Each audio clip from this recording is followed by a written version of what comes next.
Fiat Doblo of the first generation, 2015 years of release. Good day, if you're wondering is it worth buying the first generation Fiat Doblo and what problems you may encounter during operation, then you're at the right place. So there is still no consensus about how well the bodies of Italian cars resist corrosion. As for Fiat Doblo, it will not be among the outsiders for sure, despite the fact that the first Doblo units released this year are already 15 years old. There are still no frankly rusty cars in the secondary market. Of course, if desired, small foci of rust can be found in the traditional most vulnerable places, but given the age and mileage of cars, such flaws can be considered excusable, as well as numerous small chips and scratches on the body. Corrosion on the elements of the exhaust system will also have to be reconciled. Moreover, this problem is typical for almost all cars that are operated in large cities. In order to somehow protect the thresholds of the car from pebbles and sand flying from under the wheels, it's worth installing front mud flaps. Fortunately, this very useful accessory is very inexpensive. One of the chips Fiat Doblo sliding rear doors. Thanks to the design solution, it's even easier to get into the salon. The flip side of the coin on cars with high mileage, the sliding door mechanism begins to fail. And if the worn-out rollers of the mechanism, if desired, can still be replaced, then nothing can be done with the body geometry that has changed over many years of operation with all the desire. It's quite difficult to restore the functionality of the sliding rear doors in the event of an accident. A lot of used Doblo were imported into our country in despair from Western Europe, after which they were hastily restored and sent to deliver passengers and goods, earning money for their owner. Naturally, the working cars in perfect technical condition were only at the time of purchase by the first owner. The more their mileage became, the less their owners had the desire to invest in maintaining a decent technical condition. It was hardly possible to count on the fact that the Italians would be generous and use high-quality soft plastic in the Doblo salon. Rather, on the contrary, there are no expensive finishing materials in the Doblo salon at all. Not surprisingly, after 3-4 years of operation, the interior begins to creak in every way. Fortunately, against the background of generally mediocre sound insulation, extraneous sounds seem to be lost and not very annoying. As for the state of the interior of each specific instance, it will entirely depend on the operating conditions. On those Doblos that were used as family cars, the interior, even with a mileage of 200,000 km, can look very neat. The overwhelming majority of workhorses look much worse inside. By and large, it is by the state of the interior that one can judge in what conditions the car was operated. Since there are few electrical systems in Fiat Doblo, electric problems do not bother owners often. But it's important to understand that age takes its toll. Owners of the oldest examples have already faced failures of the power window buttons, horn and ignition system. Fortunately, these problems are still not widespread. Air-conditioned vehicles will require special attention. There are no complaints about the car conditioner itself, but its radiator doesn't differ in durability. In megapolises where roads are abundantly sprinkled with reagents, it often requires replacement after 2-3 salty winters. On those Doblo that were assembled in Russia, an 8-valve 1.4-liter gasoline engine was installed. With a 77 horsepower unit under the hood, the car will not impress with dynamics, but thanks to well-chosen gear ratios in the gearbox, a leisurely drive doesn't cause discomfort. Of course, in this case, in no case should we forget that in the 5-seater version, the Doblo trunk volume is 750 liters. If the car is loaded to capacity, then not a trace of more or less acceptable dynamics will remain. Among mechanics, the 1.4-liter unit is considered very reliable. With regular maintenance, it's quite possible to expect that it will last at least 250-300,000 km before major repairs. And since the design of the 1.4-liter engine is simple, subsequent repairs will be inexpensive. There are few weak points in the 1.4-liter engine.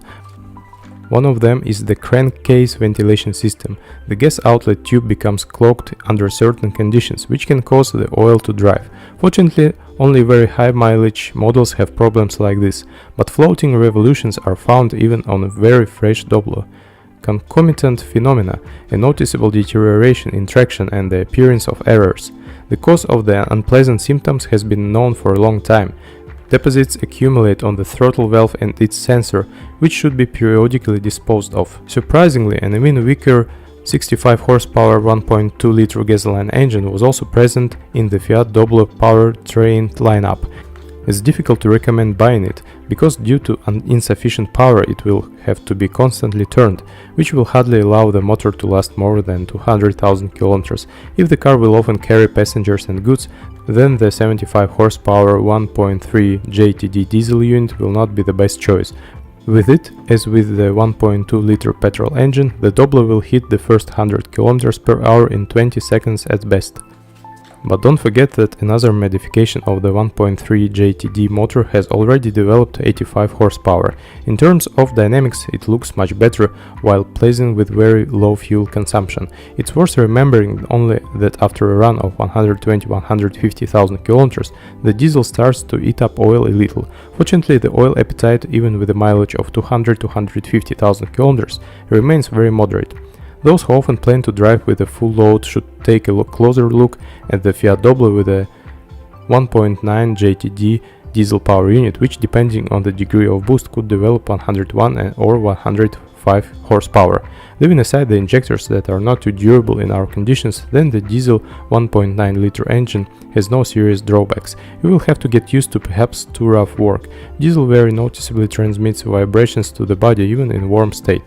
One more feature: the 1.9 JTD motor was installed only on the Maxi version. Officially, this version of Doblo was not sold on our market, so all Doblo copies with a 1.9 JTD engine under the hood came to our country from Western Europe already being second-hand. As a rule, at the moment of crossing the border, the mileage of such specimens exceeds 250-300,000 km, and the condition leaves much to be desired. Before the sale, as you might guess, the mileage is reduced by 2-3 times. You don't have to choose a gearbox when buying a Fiat Doblo. Only a 5-speed manual transmission is available for the car. The box has proven to be very reliable. In order to disable it, you will have to work hard. By and large, only an insufficient oil level can significantly reduce the resource of the gearbox. It's necessary to control it, since there are cases when even on the new Doblo the oil seals of the drives leaked a little. The service life of the clutch should be discussed with an eye to the operating conditions. If you drive carefully in a predominantly empty car, it will require replacement with a mileage of 120-130,000 km. If Doblo is used in commercial haul, the adhesion resource will be reduced to 70-80,000 km. The release bearing serves a little less. Usually it starts humming already at a run of 60,000 km. With high mileage, Doblo owners begin to notice that the gears begin to shift with difficulty. There are several reasons, from the worn-out backstage of the mechanics to the incorrect operation of the clutch. The Fiat Doblo suspension was originally created with the expectation of the car's outstanding cargo passenger capabilities. This is why, despite the compact dimensions of the Doblo, the suspension elements are not unified with those on other Fiat models. The front suspension is the usual McPherson, but with one highlight in the form of the lower levers fixed on a powerful subframe. Rear suspension leaf springs. Doblo's suspension is durable, which some owners use periodically overloading the car. Fortunately, even in this case, most of its consumables serve for a long time. The first in the Doblo suspension are bushings and stabilizer struts. On average, they serve about 40,000 km. Ball joints, depending on the operating conditions, serve from 50 to 70,000 km. The CV joint anthers have a similar interval. To the mark of 80-90,000 km, wheel bearings and silent blocks of levers will require replacement. Shock absorber support bearings last longer, up to 120,000 km. Against the background of the front suspension, the rear one seems almost eternal.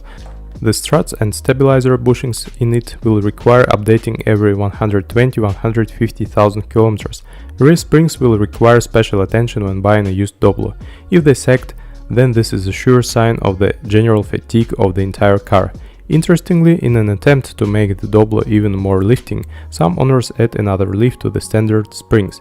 Steering Fiat Doblo doesn't cause problems. With very high mileage, leaks of the hydraulic power steering may appear, but no more. If your car budget is small and your family is large, then a pre-owned Fiat Doblo may be the perfect choice. Although the Italian heel is not lacking in drawbacks, most of them are fixed very cheaply. Moreover, the Fiat Doblo, despite its Italian origin, turned out to be a repairable and easy to maintain car. A lot of work can be done in the garage using inexpensive publicly available equipment. If you're the owner, then be sure to leave a comment about this car. Your review will definitely help others with the choice of a car.